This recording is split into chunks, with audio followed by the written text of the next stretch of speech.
සුබ දවසක් සියලු දෙනාට විද්‍යාලෝනේ මාර්තු මාසේ 8 වෙනිදාට දාලා රෙසිඩන්ස් දෙකක් ලබා දෙන්න හදන්නේ. ඒතවල දාන අපි වෙනද වෙනදා වගේම ලොස්ට් කවර් කරන් ඉස්සරහට එන්නේ টপ 2 වගේම টপ 3 කියන ඔප්ෂන් තෝරගෙන මේ ඔප්ෂන් තෝරන එකේ වගේම 1xbet account එකක් නැති කෙනෙක් account එකක් හදාන්න දෙගෙන දැනගන්න පුළුවන්. description එක බලන්න අපි ඔයාලට කරපු වීඩියෝස් වල links දාලා තියෙනවා. අපි බලමු නම් මොනවද මේ අරන් තියෙන රෙසිඩන්ස් දෙක කියලා. පළවෙනි විදිහට අරන් තියෙන අයකෝස් එකේ තුන්වෙනි රේස් එකේ නම්බර 1 හරියටම රැට 20ට මෙතනින් පටන් ගන්න. හැන්ඩිකැප් පැඩල් ග්‍රේඩ් 4 එකක් පරලොම් C එකයි අරන් එකක් තියෙනවා. තරංකරුව 11 දෙනා ඉන්නේ. টপ 3 බලාපොරොත්තු වෙන්නේ. টপ 3 වල අපිට 2.25කට ගන්න පුළුවන් කියලා හිතනවා. මෙලතන ට්‍රික් බලද්දි.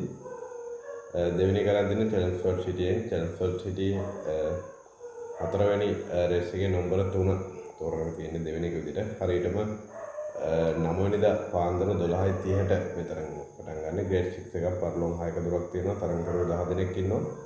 අපි මේකෙන් টপ 3 බලාපොරොත්තු වෙන්නේ. টপ 3 වල අපිට ගොඩක් දුරටම 2.5කට වගේ ගන්න පුළුවන් කියලා හිතනවා. දැන් දෙන ට්‍රික් බලද්දි. ඉතින් ඔය විදිහට තමයි රේසින් ටිප්ස් දෙක අරන් තියෙන්නේ.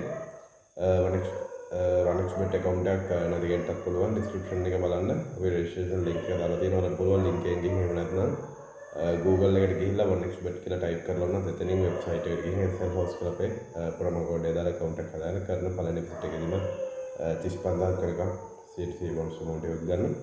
එහෙනම් අලුත් ජයවත් වීඩියෝ එකකින් හම්බ වෙනවා.